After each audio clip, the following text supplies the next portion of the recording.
सब, एक नई ब्लॉग में फिर से आप सबका स्वागत है। गर्मी बहुत ज़्यादा हो गई है और मुझसे गर्मी एक्चुअली बर्दाश्त नहीं होती और वैसे मैं एसी चलाकर बैठी हुई हूँ। पलंग हमारा ऊपर चला गया, मैंने आपको दिखाया था ब्लॉग में। पुराना वाला पलंग जो था वो हमारा टूट गया था, उसमें दीमक लग गया था, पूरा पलंग गल गया था, उसको फेंकना पड़ा और फिर नया पलंग बनवाया है। वो ऊपर ही डलवा लिया था, तो अभी हम कुछ दिन और नीचे हैं, तो नीचे हम ऐसे ही गद्दों पे ही काम चला रहे हैं। और मैं मम्मी के घर पर गई थी, मैंने वहाँ के ब्लॉग्स आपको दिखाए थे। वहाँ पर क्या हुआ, मेरी जो स्कर्ट थी ये मार्शल ने उधेड़ दी, क्योंकि मार्केट के जो कपड़े होते हैं उनकी सिलाई ना बहुत ज़्यादा रफ़ होती है, मतलब काफ़ी दूर दूर उसमें सिलाई होती है। तो वो मार्शल ने खींचा और वो उधड़ गई, तो मैं उसको पक्का कर रही थी, सारी सिलाई में उसको मजबूत कर रही थी। और आज ये वाला ब्लॉग मैं आपको ये दिखाऊंगी कि मैं जो स्टिचिंग के जो कपड़े होते हैं वो मैं घर पे खुद ही स्टिच कर लेती हूँ और मैं अपनी साड़ियों पे फॉल भी घर में खुद ही लगा लेती हूँ। तो आज के इस ब्लॉग में मैं आपको दिखाऊंगी कि मैं कैसे कर लेती हूँ घर पर ये सब काम। मुझे लगता है कि हर लड़की को ना ये छोटे छोटे काम आने चाहिए, छोटी छोटी चीज़ों पे बाहर नहीं भागना चाहिए। बहुत से लोग होते हैं जो कि घर पे ना छोटी मोटी स्टिचिंग भी नहीं करते, पर मुझे लगता है कि ये सब चीज़ें तो आनी चाहिए सबको। तो मेरे को तो बहुत ज़्यादा इंटरेस्ट है सारे कामों में। तो अभी मैं फ़िलहाल इस वाली स्कर्ट को पक्का कर रही थी और इसे पहन के भी दिखाऊंगी आपको बाद में। और मम्मी के यहाँ से जो सूट मिला था मेरे को, मम्मी ने गिफ्ट दिया था, वो भी आपको स्टिच करके पहन के दिखाऊंगी। और फिर जिस साड़ी में मैं आज फॉल लगाने वाली हूँ मैं उसमें भी आपको बताऊंगी कि आप घर पर ही फॉल कैसे लगा सकते हैं। बहुत ही आसान तरीका होता है, बहुत ईजीली लग जाती है। कुछ भी नहीं होता, बस उसे सिलाई मशीन से ही लगा लेना होता है। बहुत आसान तरीका है। चलो तो ब्लॉग में आगे बढ़ते हैं और आपको इन सब चीज़ों की ट्रिक। ये है मेरी वो स्कर्ट जिसमें मैं ये सिलाई करके इसे पक्का, इसकी सिलाई को पक्का कर रही थी।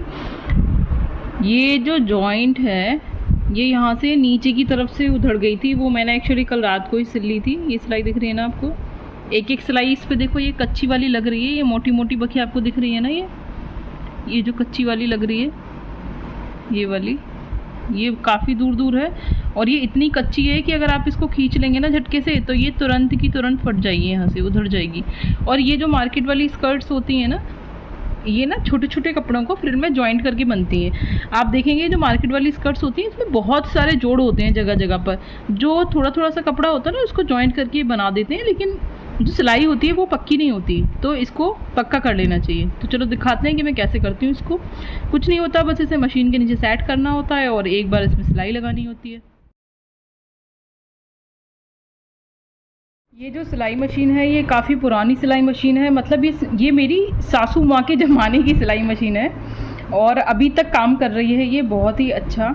ये शायद मेरी सासू माँ शादी पर लाई थी अपने दहेज में, मतलब दहेज का मेरा मतलब मैं कोई दहेज के उसमें नहीं हूँ, ना ही अगेंस्ट हूँ ना ही उसमें हूँ, बस दहेज तो एक नाम होता है। बाकी मम्मी पापा जो होते हैं वो लड़की को शादी पर चीज़ें देते हैं, तो ये जो होती है ना ये मेरी सासू माँ अपनी शादी पर लाई थी, तो ये अभी तक चल रही है, बढ़िया काम करती है, बहुत ही स्मूथ है। इसकी रिपेयरिंग वगैरह करती रहती हैं सासू माँ मेरे, ऑयलिंग वगैरह, ग्रीसिंग वगैरह वो सब कुछ करती रहती हैं, तो ये अभी तक बढ़िया चल रही है। तो मैं जो भी स्टिचिंग करती हूँ वो सब इसी मशीन से कर लेती हूँ। तो बस जो मैंने अभी आपको दिखाया इसी तरीके से इस पर ये जो जॉइंट है, ये जो सिलाई आपको दिख रही है, इसी वाली सिलाई पे आपको बस एक बार फिर से पूरी की पूरी मशीन चला देनी है और ये घर पर ही आपकी स्कर्ट जो है इसकी सिलाई बिल्कुल पक्की हो जाएगी और फिर दोबारा से नहीं उधड़ेगी। तो जितने भी आप मार्केट से ऐसे कपड़े लेकर आते हैं ना जिनमें सिलाई कच्ची होती है, उनमें इसी तरीके से आप मशीन से पक्की सिलाई कर सकते हैं।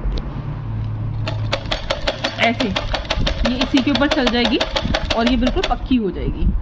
तो इसी तरीके से आप जितने भी आपकी कच्ची सिलाई वाले कपड़े होते हैं उन सबको आप एक बार घर लाके पक्का ज़रूर कर लिया कीजिए, ताकि कहीं बाहर जब आप उनको पहन जाएं तो अचानक से वो उधड़ ना जाए और आपको एम्बेरेसिंग फील ना होना पड़े। तो ये है वो स्कर्ट जिस पे मैं अभी सिलाई मार रही थी। इसमें 6 लेयर्स थी सिलाई करने के लिए, 1 2 3 4 एंड 5 6। तो ये मैंने फिटिंग लगा ली है और मैं इसका लुक दिखा रही हूँ आपको पहनकर। इसका लुक बहुत ही अच्छा है। आप लोगों को कैसा लगा इस वाली स्कर्ट का लुक, आप मुझे बताना। मुझे ये वाली स्कर्ट्स ना बहुत ज़्यादा पसंद है, बहुत ज़्यादा, मतलब जिसे कहते हैं, मुझे स्कर्ट्स बहुत अच्छी लगती हैं और ये कॉटन वाली बहुत ही ज़्यादा कंफर्टेबल भी होती हैं। तो आपको इसका लुक कैसा लगा इस वाली स्कर्ट का, ये आप मुझे बताना। स्कर्ट कैसी लग रही है आपको। चलो दिखाती हूँ कि मम्मी ने जो सूट दिया था उसका लुक कैसा आ रहा है पहनकर। गर्मी है, मुझे बाल खोलना पसंद नहीं है, तो इग्नोर करना थोड़ा। जो मम्मी पापा ने मेरे को दिलाया था, पंखे के नीचे खड़ी हुई हूँ तो बाल उड़ रहे हैं। तो ये है वो सूट जो मम्मी पापा ने दिलाया था। काफ़ी लूज़ है, मेरे साइज़ का मिला नहीं था। मेरे एम साइज़ आता है और ये एल साइज़ है, तो इसमें थोड़ी फिटिंग लगाऊंगी, फिर फिटिंग लगा के आपको दिखाऊंगी। इसके साथ पैंट है और ये दुपट्टा है। ये बहुत अच्छा लुक है और फिटिंग लगा के दिखाती हूँ आपको, ठीक है। तो मैंने इसको फिटिंग का कर लिया है और मैंने आपको पहले दिखाया था कि कितना ज़्यादा लूज़ था। अभी भी थोड़ा सा ये लूज़ रह गया है, पर मैंने इसकी थोड़ी सी ना लूज़ फिटिंग छोड़ दी है, क्योंकि फ्रॉक सूट है तो लूज़ फिटिंग में अच्छा लगता है। और कैसा लग रहा है मेरे ऊपर बताना आप लोग कमेंट्स करके।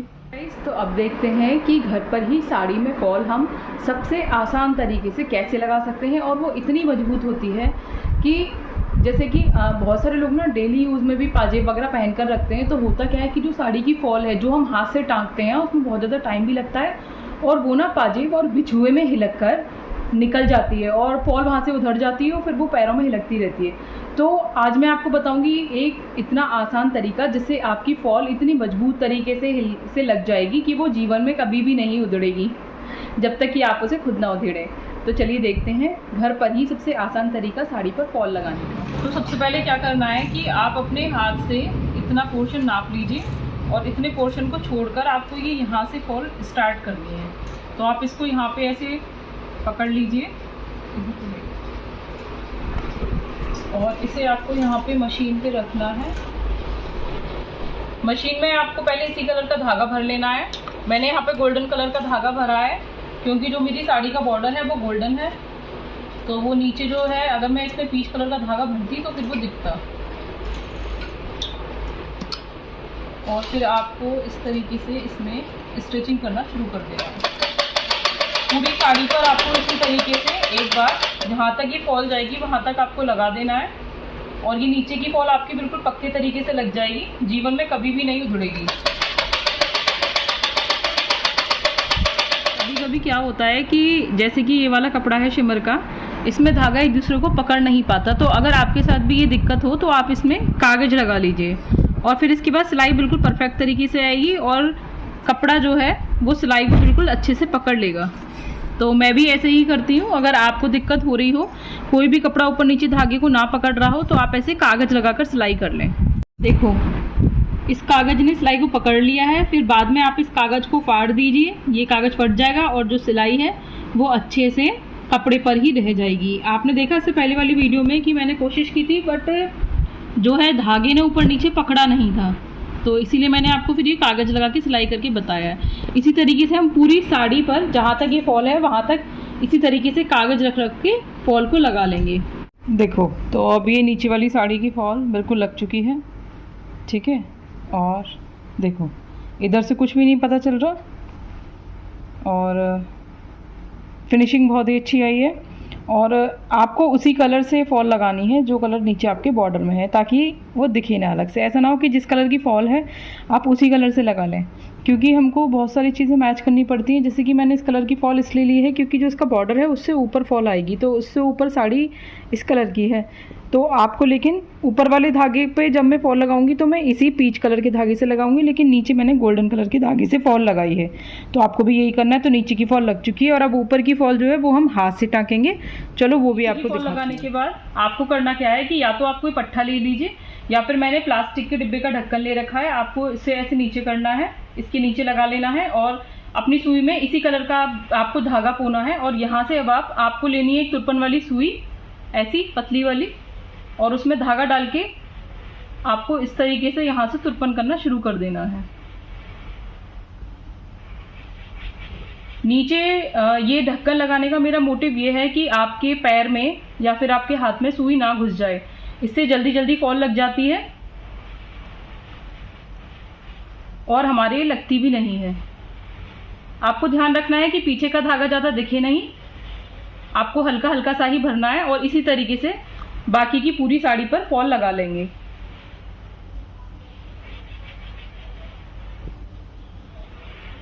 इस ढक्कन को आगे बढ़ाते जाइएगा और साथ में ऐसे ही पतली पतली हल्की हल्की सी आप फॉल लगा लीजिए और आपकी साड़ी पर फॉल लगकर तैयार। इस तरीके से आप आसानी से ही घर पर अपने कपड़ों में स्टिचिंग कर सकते हैं और सबसे आसान और मजबूत तरीके से अपनी साड़ियों पर फॉल लगा सकते हैं। ये ब्लॉग आपको कैसा लगा और इसमें आपके काम के बहुत सारे मैंने टिप्स दी हैं, वो उनको आप आजमाइएगा और मेरे तरीके से आप एक बार साड़ी में फॉल लगा कर देखिएगा। मेरी साड़ी की फॉल एक बार लगाने के बाद कभी भी नहीं उधरती है, तो इसीलिए मैंने आपसे ये तरीका शेयर किया। वीडियो पसंद आई हो तो लाइक और शेयर ज़रूर करें और चैनल को सब्सक्राइब करना ना भूलें और कमेंट करके मुझे ज़रूर बताएं कि ये ब्लॉग आपको कैसा लगा।